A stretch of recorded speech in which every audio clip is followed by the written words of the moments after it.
With Rob Lewis, Ben McKee, and Austin Price, and Brent Hubbs, a little VolQuest.com post-open practice podcast here. Quickly kind of recapping what we saw out of Tennessee's practice. Rob, I'll start with you. What's your takeaway after seeing this team for the first time? I mean, I don't want to be too negative. I mean, we saw one practice and probably, 25, 30 plays of 11 on 11, but just, defensively, I'd be surprised if it's not a challenge this year. And offensively, I didn't see a lot of dynamics at quarterback.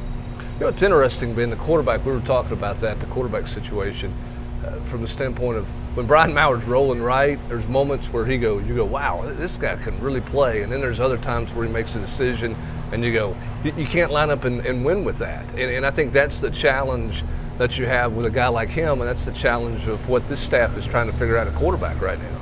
Yeah, you saw Brian Maurer roll out to the right and I believe threw for 2 touchdowns. His last one went to Princeton Fent, but then you saw him set his feet in the pocket and try to connect on a deep ball, but underthrow the receiver on several occasions, and twice it resulted in an interception. So a lot of big play potential in a positive way, and then also a lot of big play potential in a negative way with Brian Maurer as well. My takeaways, the defense is the defense. Like, they've got from now till September to figure out, and they'll add more bodies because guys are out right now, and it'll improve some. I don't know how much it'll improve, but it'll improve some.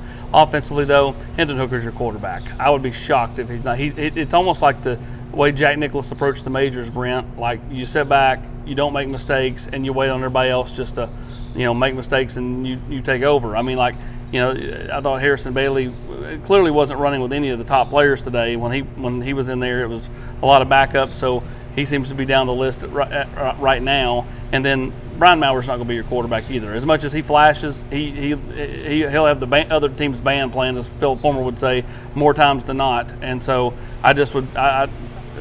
quick snapshot, Hendon Hooker is a guy that continues to impress the staff because I think he's steady Eddie, and he gets the ball out of his hands. So you go back and watch Harrison Bailey and Brian Maurer, how many times would they have gotten obliterated if they were in contact jerseys today? It sure felt like a lot. It's interesting with Hooker, Rob, because he's not flashy. It's just kind of, I don't want to say methodical, but it's just kind of, he just sort of goes out there and he takes the check down and some of those stuff, but by no means perfect. If this team is going to push the ball vertically down the field, he's got to throw it better down the field. I was going to say, I don't know, and unless I'm just misremembering, I don't recall him pushing it down the field successfully at any point today. I mean, you're right. I mean, he does get the ball out of his hands quick. We'll take the check down, but this offense has been known for pushing the ball down the field vertically under Josh Heupel, and I didn't see that from Hooker. Yeah, but what we did see today is a stable of running backs, and again, this is on the defense too. But I'm kind of with Austin. They are what they are, and today they were without Tyler Barron, they were without Jeremy Banks, they were without Roman Harrison. Blakely. Yeah, Blakely didn't go, who's going to play snaps on the defensive line. So certainly they were pretty depleted there. But when you look at this group of running backs, they're pretty intriguing to me. I mean, when you look at Jalen Wright, you look at D. Beckwith, Small did not go today, and obviously he's been really good. Tyon Evans. I'm intrigued by this group of tailbacks. Yeah, I mean, there's no experience at all, but they kind of all bring a little something different. I mean, Wright's the home run hitter, the speed guy. Beckwith is 6'5", but to me, Brent doesn't run upright like an Eddie George did, who was a bigger back. You made up that comment, and I agree with you. He takes what's there at times, then he'll bull his way at times. He's got enough speed to play the position. I'm interested to see what Evans looks like, because watching him today, and he at least went through some individual stuff. He had the old school tape on the shoes, and his lower half is big. He's like a fire hydrant. He is. I agree. The thing is, he's not really been out there at all since they went in pads and they started doing real football work. So what's he going to be like? What's he going to give them when he's actually back? I'm with you, but I'm most fascinated by D. Beckwith, because as a coaching staff, don't get Ben excited. That's Ben's guy. But are they going to be? Well, he's too tall. He's 6'5", and that's a big detriment. Or is it going to be, you just got to get him involved somehow, some way? Because it does seem like something positive happens when he's got the ball. Yes, he stood out, and his size continues to stand out. We all know he's 6'5", but when you see him in person, it he towers over the rest of the running backs and kind of towers over the quarterbacks. He does. as well. So like he's 6'5" going in, but just every time you see him, his size kind of stands out, and you've got to find a way to get him the football, whether that's a look at him splitting out wide or sticking at running back. He doesn't look unnatural at running back to me. He looks like a running back. Just got to keep those pads lowered. The running back that kind of stood out to me that we haven't touched on is T. Hodge. I thought T. Hodge looked. Yeah, I thought he was solid today. Yes, he ran some with what appeared to be the second team guys, and he punched it in for a touchdown. Ran tough and kept the pile moving, kept his legs moving. He looked good. To piggyback on all of this about the running backs, what goes with the running backs? The offensive line, which I thought Ellerbe is getting a lot out of that group. Well, and I think they've got some, and again, the defensive line has issues. Okay, let's be real blunt here, Rob, and obvious. They've got issues, but to me, it's pretty intriguing, kind of the competition that's developing along the offensive line. They've got several different combinations that they can play with, and they can go with there. And they seem to be adapting to this system pretty well. I don't know if it's easier for them. I didn't think their pass protection at times was great, but I thought overall this offensive line had a pretty solid day. Yeah, I did too, especially the first group. And there were some different guys in that first group. I know, Cade Mays worked a couple different spots. He worked right tackle at the end. Even saw, help me out, AP. Chris A. Akporogade at right guard with the first unit late.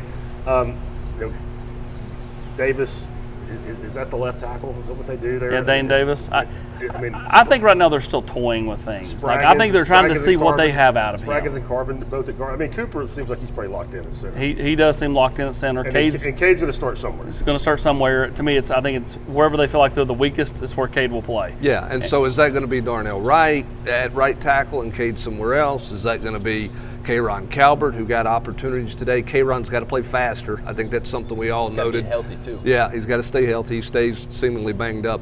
I do think they're going to be okay in the inside, in the interior, because I think they've got enough bodies there between Spraggins and Cooper and Carvin that they're going to be able to, and Cade, they're going to be able to find themselves. I think the big question is, can they find that second tackle? Can they find a second tackle on this team? And I think that's why they're pushing Dane Davis, because they've got to find not just a second tackle, but they've got to find someone that, like, okay, if one of our top two goes down, who can be serviceable as their third tackle? So I think that's why they push a guy like Dane Davis. I think that's why you see Cade not doing a whole lot, because they know what they have out of him. They've moved him around some during spring practice, but like right now, to me, it's a full court press to see and get ready some other guys that they feel like they may need. And other guys, I saw William Parker pushing some guys around as well. He had a couple of teammates after one rep run over to him and jump on him and high five him, and they were really pleased to see him moving some bodies around as well. And again, I think that taking things slow with him, his dad passed away here recently, so that's a lot to take in when you really should be finishing up your senior year of high school. So I think for him, they're throwing some stuff at him, but they don't want to throw too much at him because just what he's been through here in the last month. Yeah, certainly. And then finally, as we wrap it up in the secondary, I like McDonald. I like what he gives them back there. But they had some guys. Running open. They made a couple plays on some interceptions. I would call the secondary, Rob, a little bit hot and cold. And not a surprise. And Alontae Taylor not starting today. I thought that was. Oh, he's going to be a starter. I think that's more just trying to get those other guys ready. Yeah. Really? Yeah. And he's a little bit banged up. I think. Well, to that point, I thought Warren Burrell, flashed a few times today. Yeah. Made some plays. Yeah, I thought he had the best day of the corners. Yeah, he laid out a receiver on a slant and dislodged the football. Had a couple of nice pass breakups. Willie Martinez is too good of a football coach for them not to find some guys back there. I think the biggest challenge for this defense is, can they stop the run? And to do that, they've got to get much better on the defensive line. We saw plenty of frustration from Rodney Garner today with that defensive unit. And then they've got to find linebacker help. I don't know where it's going to come from. They got to get healthy, but they've got to find some linebacker help, because it's glaring kind of where they are at linebacker right now. Well, I'm interested. And we knew it would be. Like what if they get Aaron Willis back, what does he provide? Where do they play Cayman Marley at? To me, he's like I think they're going to start him out on offense. I know that's what our boy Gritty wants them to do. But like I think ultimately you've got to you've got to move guys around and whatever, just like fixing the quarterback position by any means necessary. You got to fix the linebacker position by any means and he's necessary, whether that's moving raw. Whitehead or not. He's incredibly raw, but your guy, Byron Young, I thought you can see that. I mean, there's something there. I mean, just the way he comes off the edge. Yeah, no doubt. I don't think he has a clue right now. Athletically, he's A stands freak. out. Yeah. He'll be healthier too once the fall rolls around. I mean, you're going through these drills trying to stop the run without Jeremy Banks, your best linebacker, without Roman Harrison, who looks like he's going to get a shot at inside linebacker. And I thought Morgan Joseph made a couple of nice plays. He really popped somebody on the sideline during the team drill. So you'll also be healthier as well. Yeah, and the back half of this spring is going to be really important for that front seven, and it really is. And they've got to find some answers there. Do they take a look at some guys there, and how much can that defensive line grow? And again, their public challenge in front of people today was very obvious from Rodney Garner. So plenty of continued thoughts. We got the thread up from during practice. We got practice highlights up. We've got a photo gallery up. We'll have more throughout the rest of the weekend as well. But that's just some quick reaction thoughts and a little mini podcast from Neyland Stadium after seeing this Tennessee football team go through a full practice on this spring Saturday. That's going to do it for us. Have a great day, everybody.